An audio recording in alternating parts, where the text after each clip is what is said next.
The first indicator that I might not be in the right place for trauma was when I asked what the research was, and they told me there's not much research for PTSD. Really? Are you familiar with prolonged exposure therapy? It's a writing process. I'm going to interrupt you, which means I'm getting a little bit lost, and I want to be able to understand fully what you're trying to say. What is the exact memory that you have that's either sound, pictures, or touches that is connected to insurance and what you're calling anxiety sobriety? Now, is this a person? We want to be able to describe people by some of the emotions that they emit. In fact, it's a great way to label them when we don't want to necessarily say their name. 100% reason to remember the name. I just wanted to clarify. What is the memory associated with this insurance and anxiety So May sobriety? 14th is a very important date to me. It's my anniversary to how I got my voice back. Automatically, I do less stuttery, less sputtery. I still have these spit spurts and pop. That's why I said to the doctors, hey, listen, just stop. Stop telling me to take narcotics because I'm way underweight. Stop forcing me to question your credentials. So I guess I'll have to investigate. Show me your documentation because I don't trust you anymore. You've lied too many times. And maybe that's why we have this internet for. Again, is that the reason why we have this internet for? Order to record because no one seems to believe me. I guess I'm just too pretty. And my niceness and patience is starting to hurt me. The first question to the doctors to explain what you mean because I don't believe you anymore. God gave me this voice, so what is it for? And that is what we're gonna now explore, the purpose, to make sure that no one feels worthless. Like I said, I'll keep rhyming with a beat in my heart. If we all recognize that we're a unique piece of art, it doesn't matter if you're book smart. Hell no. I lost that long ago. But I can function independently. That's what matters most. Talk to parents. You don't want to pay for anything. It's all about the insurance and your employment, their anxiety, sobriety, and that's what I'll be sharing verbatim, that PTSD. What, you ain't gonna teach me? Decided early on at age 6 that you can't reach me? That's why I self-harm. It works. Get the attention I need. Get out of work easily. Just have to act like a nutter. Just have to lose my cool. How do you think it starts? This origin of hating school. All these kids, they tell me in our little social group what hurts the worst and what will work to avoid punishment. And fuck that golden rule. You don't want to treat me like you treat yourself. This is the cause of our mental health, the breakdown that's happening. Changing up my voice so you can't follow me. So you can't find me. That contact that they're needing so badly. It doesn't matter if it's a slap or a pinch. Cut with scissors. My curiosity growing inch by inch. How to control it all. We must make a decision as a society that the objective is trauma will fall. Trauma will fall.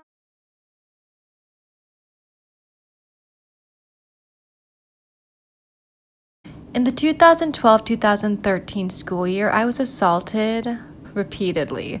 The 7th assault was a headbutt that was a head and neck injury which caused a nerve radiculopathy, vestibular issues or chronic vertigo, and numbness in half of my body. I met some of the best and worst physical and occupational therapists, and my vestibular team was pretty top-notch. Some of the knowledge that they imparted was about centralization, that eventually the injury would centralize back to the origin site. So in order to recover from the symptoms of this assault, what they call chronic pain from trauma, is to visualize unraveling a snowball along the same line, and that it's very difficult. You must go very slowly. You can literally track the nerves going back to the origin site.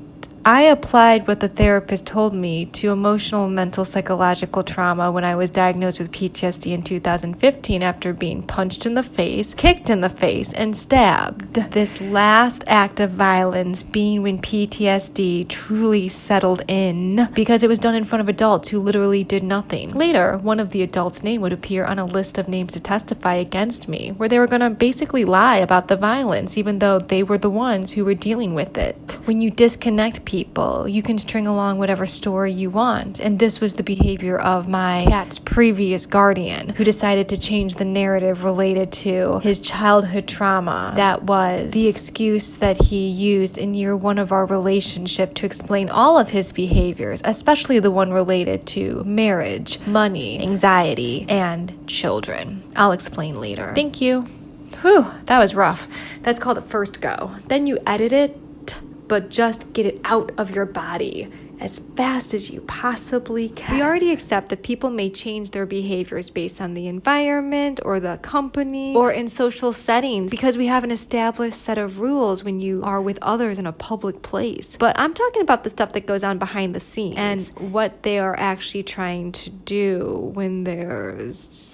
See, I'm losing my voice, so we're just gonna stop here. This image represents characterization and traits that people aren't aware of until after the fact that it's made public, and then we're kind of shocked, like, I had no idea about that person, or somebody might say, I knew everything about that person. Let's talk about experience. That's what I like best. And anyway, I just happened to show this film quickly in a Periscope, and this is the picture that's saved. So anyway, we're going to accept that things happen for a reason, and the universe aligns to remind us that we are here for a reason. Let's figure that out together. Body reacts in a way that tells me I must do it.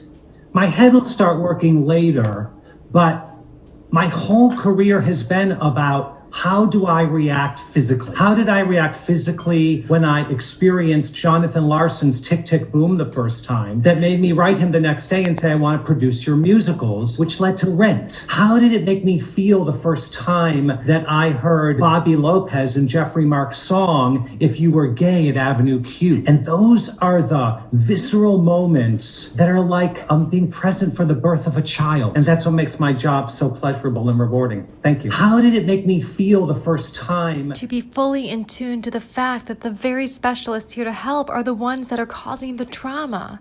How did it feel the first time that I realized my then fiance never needed to be in my home, but because of a dominating mother who told him no, you couldn't dump a fiance who had been assaulted and now labeled disabled, led to a series of events that ensured that I would take his cat from him because he was being abusive. And this action was going to re-trigger the sabotage of parents with children with autism who are sabotaging their education, their future, because they can't see the long-term benefits of actually doing the routine. Instead, weaving a narrative that makes sure that they win in these due process cases for these amounts of money. 5 grand, 10 grand, 20 grand can change your life. Well, what about the money for the kids? That's what it's meant for. So accountability and transparency is definitely needed in the field of mental health, but not focused on the patients. Focus on the grown-ups with their specialist degrees that are taking advantage. Because then they can just rewrite the narrative in the paperwork. How did it feel the first time I was raped? That's what we'll talk about next. Ew, because I keep reliving it because it's in my body.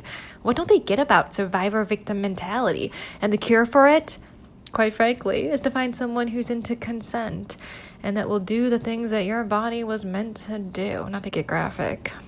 Anyway, moving on.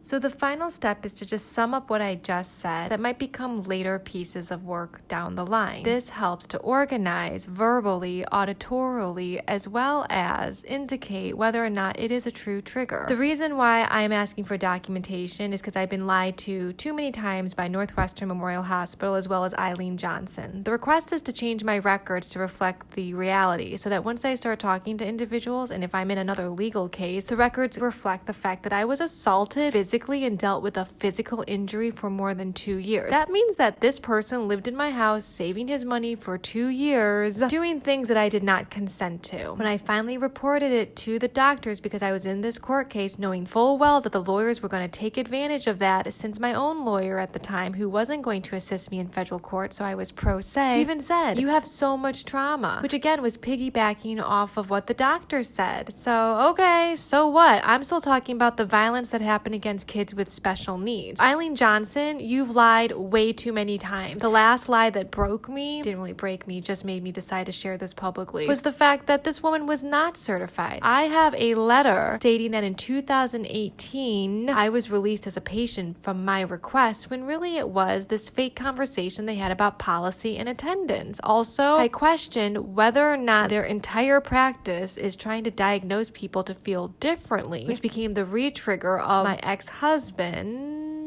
who used this concept of difference as being his little hiccup in life to cause all the issues that he has, which, might be perfectly true, except you don't get to change the narrative and do things that are both re-triggering, also criminal. And in November 2015, I let his family know, listen, I can answer the question of what's wrong with them because I took him to therapy, and I don't know what he shared with you, but he shared enough for me to know that he needs to get out of my house and give me back my property, period. The other thing is how yellow became a race thing that I've been dampening, why my interior of my house has a lot of yellow, all right? Every time I painting with yellow, I am dampening the racist doctors. Also, the doctor who's using my race and adoption as a way to, again, feel different, which is, again, re-triggering that ex-husband who used difference as the excuse. My family hates difference were his words in the first year. Okay, I'm an educator for kids with special needs where difference is truly a theme in their lives, and mistreatment stems from the fact of them being different. Let's just put that away for a little bit. Also, I'm going to talk about rape and rape culture and the fact that victimology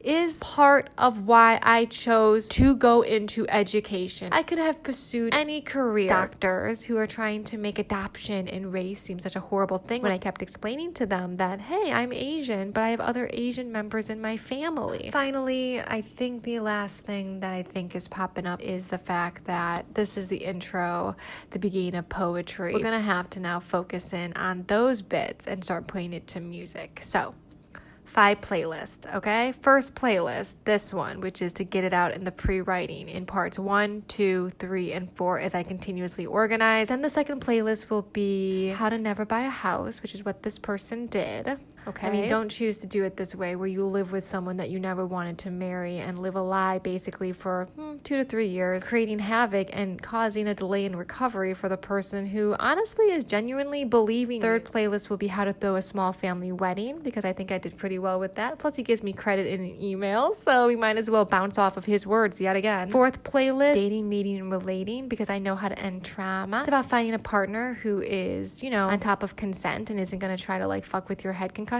Okay, and the fifth and final playlist are healthcare reviews. That's it. I don't know how else to do this because my writing is not great, but I'm ahead of my voice. And because I'm ahead of my voice, which means I can use my voice as a weapon, and I write the way I speak. So if I can hear my voice better and basically copy it verbatim, then I'm pretty sure I can tell the story in the way that I want to tell it, while elevating theater and elevating all the things that helped me get through this, which is art, music, drama, war, history, the elderly, animals, Africa, charity, true organizations, true collaboration, true supports, and true doctors and specialists, not the phony balonies that I've been encountering for 5 years, since 2015. Anyway, thanks for listening.